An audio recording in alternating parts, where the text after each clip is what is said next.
Hello and welcome to a new Melbourne diaries. So as you can see, I kind of decorated my kids' little reading area to make it cute and more woodlandy because their playroom is a woodland theme. Today I am going to brunch with my cousin Phoebe and I'm thinking about hitting up a thrift store that's just across the road from there. I want to sell a few of my items and also see what they've got in stock. So that is on the agenda for today.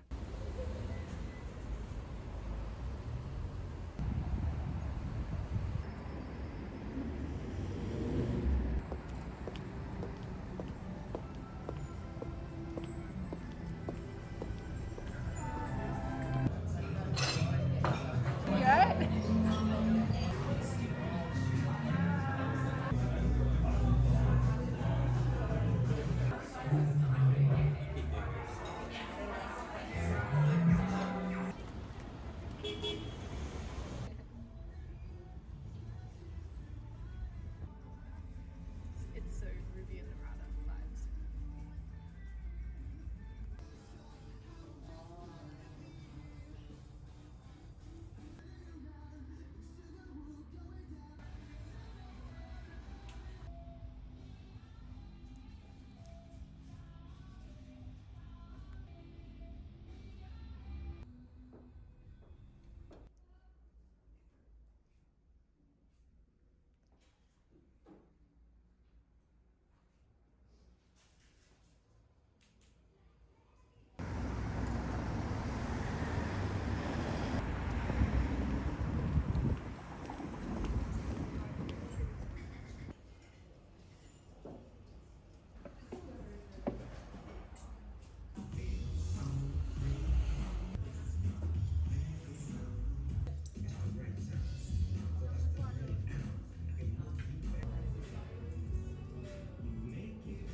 Okay, I'm back. Twilight is one of my favorite cafes. Just the vibes and the food is always wunderbar. So I had a great lunch with Phoebe. She did get me a present because she is going to Europe for 3 months. So she's going to miss my birthday. So she got me an early present. She's such a sweetheart. So I'm going to open it. Oh my God. What a munchkin. This is my favorite supermarket chocolate. Oh, she's so adorable. And she's got me a crystal. What a little sweetie. Oh, we've got a chunk of amethyst. Can't have too much amethyst, I say. Thank you, Phoebe. What a doll. Am I going to eat that whole box? Yes. Boxes. I also got some things. So I went and Goodbyes is a secondhand shop and they did take all of my items, which is fantastic. So if they all sell, I'll get some money from my clothes. That's a great thing about buying secondhand, like good quality clothing, is you can normally resell it. Ended up grabbing these. So these are Love Moschino. They're just super comfortable. I love a comfortable shoe. My foot can lie flat and my toesies can spread and I can do a walkabout in these. So very happy with my sandal. It's getting warmer now, so I'll be able to wear these. I also found Incubate. Remember that store that I loved in Melbourne Central, but it was just so tiny and so packed that it was a bit overwhelming? Well, they actually have a physical shop. Such a better browsing experience. Still overwhelming because there's so many things and you just don't have all the money. What would it be like to have unlimited funds that wherever you go, you can just buy whatever you want? But instead, I have to sit there and deliberate. What should I get? What am I going to have to pass up on? And it was so hard. It was especially these beautiful like crochet jewelry. And I'm like, I really want it, but it was very pricey because obviously the craftsmanship is exquisite. Phoebe ended up getting some of the earrings and the ring. She looks gorgeous in them, but I had to say no for today, maybe in the future. But I did get just a few things. So I got myself this candle. It is in the scent of autumn harvest and it just smells like forest and spices. Gorgeous. And then I got something for my kids because I'm like, oh, if I'm going to get something for myself, I got to buy something for my children. So I got Indy these capybara stickers because she's obsessed with capybaras at the moment. Blue's in the bag. Is that fun? Yeah. Yeah. And I got these for my daughter Valentine. So these are just some pearlescent iridescent earrings. Hope she likes them. It's hard to buy for her with Indy, anything that's cute, she's going to love. V is very particular, so she might not like these, otherwise I'll have them, I guess. But definitely a store I'm going to keep on going back to in the future, because obviously sometimes they have different artists renting out their little cubes. But just an amazing selection. And like I said, if I had the wallet, just I would buy everything, buy all the things. But I had a fun day out and about. Sylvie. And I'll see you guys soon. First bluebells of the season.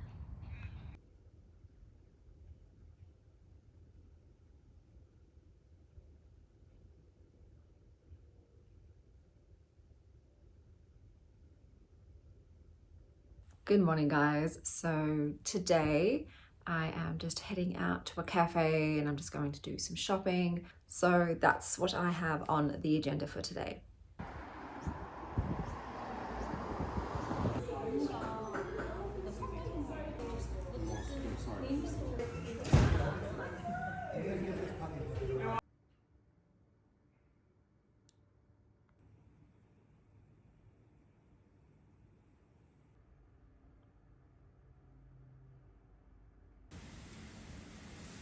It is Helen. Hello guys, so today, if you couldn't tell by my outfit, I am going to go see Beetlejuice with Kate. I'm so fucking excited. I'm so excited. I love Beetlejuice, the first installment, and I resonated very deeply with Lydia Dietz as a goth teen, very misunderstood girl who was fascinated by the occult and the macabre. So let's see how we go. I will come back and let you know all of my opinions on it.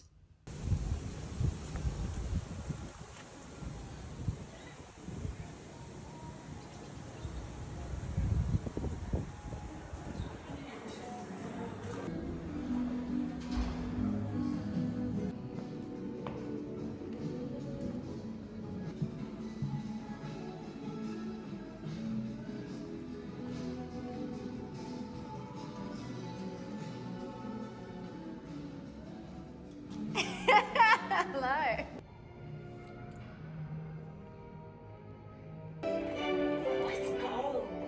Cinema to ourselves.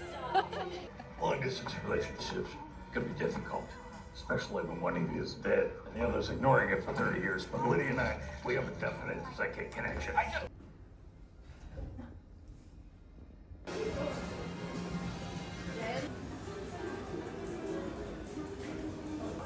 My comfort zone. Okay. No, because it's very early on. And if he was just in the afterlife. Okay, so I'm back from Beetlejuice. It was wonderful seeing my bestie Kate. Now, we were the only two people in the cinema, so that was fun. We could just have an out loud discourse as the movie went. How do I feel about it? Not great. Not great. Look, the original is one of my favorite movies of all time. I felt like this one definitely wasn't true to the original. It felt a lot more comical, like they were going for laughs. And the highlight of the movie was Delia, so Catherine O'Hara. Oh my God, thank God for her. Michael was also fantastic as Beetlejuice, but Delia's character did carry the weight of the film. She was hilarious. She was true to her original character. Loved her, absolutely loved her. Thank God for her. Otherwise, yeah, the movie would have been really bad. It just didn't make sense. The storyline was so messy. It felt like an initial rough draft, as in you're still brain dumping all of your ideas and you haven't woven it in. All of his ends were hanging out, okay? Like, weave in your ends. Tim, it was bizarre. The music choices were very odd. I felt like they were trying to be hip, but they didn't suit the movie. Monica Bellucci's character is pointless. What the F? Like, I get it. That's your girlfriend. If you're going to write a part for her to put her in your film, actually write a proper part. That was the most annoying thing. Her character could have been marvelous, interesting, but she was just there to look pretty. Basically, I think she maybe had 5 lines in the whole film. Just what a letdown in terms of her character. the way that concluded was just real limp.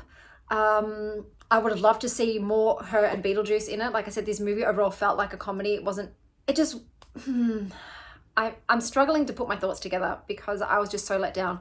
Winona Ryder's character, Lydia Dietz, they did her dirty. They did her so dirty. I understand she went through a traumatic experience, but to have that much of a 180 personality shift, like I understand she was traumatized and maybe this is a trauma response for her, but they turned her into a codependent, timid, weak-willed woman.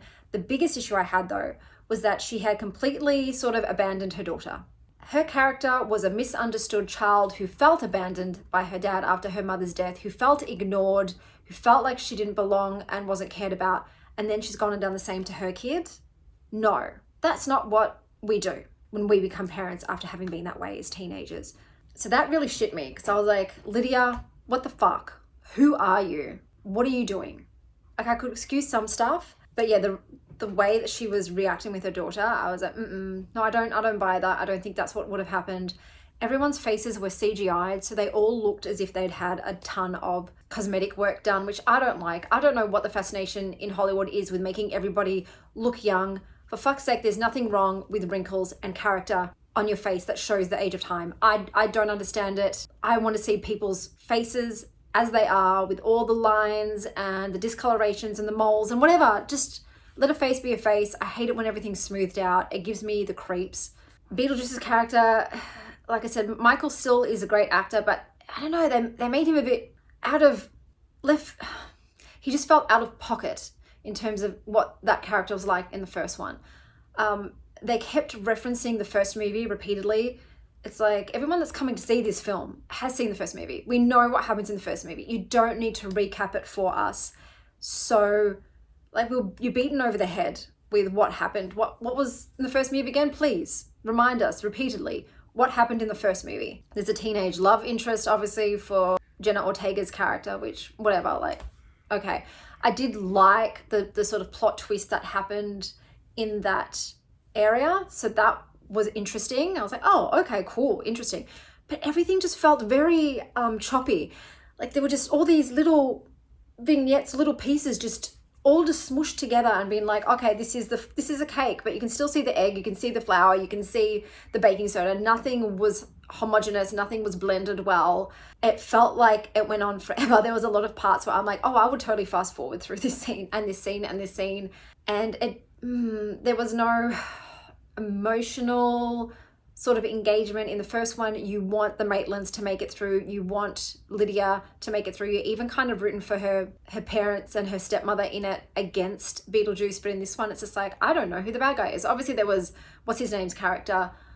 You've got Lydia's new fiance and he was gross. Just gross. And I'm like, Lydia, him? Make it make sense. Make it make sense. It didn't make sense to me. I didn't understand it. It just didn't feel like the same characters besides Delia and a little bit of Beetlejuice to the first movie. Yeah, I just don't think it was well done. And like I said, Monica Bellucci's part in it, it just boggles my mind that that's what they did. I'm like, what was the point?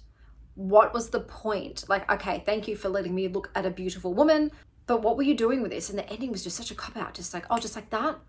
Just like that easy, this build up to just like that. Yeah, I don't know. It didn't have any of the charm of the original. It felt farcical, but yeah, the one thing I do love was Delia. So Catherine O'Hara, like, thank God, loved her. But the ending, I don't know. It just felt very bizarre, and I felt very unsatisfied, and I don't get it. So, am I still going to rewatch the first one whenever I want? Yes. Still absolutely love the first movie. Will I ever watch this second one again? No. Even though the juice is loose, I will just watch him in the original movie and just remember him that way. I've still bought the Beetlejuice Tarot. It's coming out on Halloween. It's got images from the first movie, thankfully, so still going to buy that. Like I said, still a super mega fan of the original Beetlejuice. But yeah, this second one, look, most of the time sequels are disappointing, besides Hellboy 2, which is one of my favorite movies of all time. That's when like a sequel fucking killed it. But yeah, in this case, no. Look, even if I'd seen trash reviews for this, I still would have gone and seen it myself. I would have had to, because I'm just such a huge fan of the original. And the same thing goes for Practical Magic 2. Do I think it's going to be good? No, absolutely not. Will I still go and see it? Yes, because I love the original so much. So yeah, I don't know. Tim Burton, like I did love the Wednesday series. I will say that. Did love the Netflix Wednesday series. But in terms of his movies, I think the last one I enjoyed was Sweeney Todd. I don't think I've liked anything since then. I don't know. I feel like he's lost his touch. And this one just felt like an old man who's out of touch, but trying to be cool with the cool kids. That's what this movie felt like. Hey, Bubby. Bubbles. And even though she doesn't watch any of my videos on here, I did want to wish my daughter Valentine a very happy 13th birthday. I still can't believe I have a teenager. Time really does fly. And since the day that she was born, I have loved every year that I have spent with her, and I look forward to spending the rest of my life with her in it. But happy birthday, my love. Mummy loves you.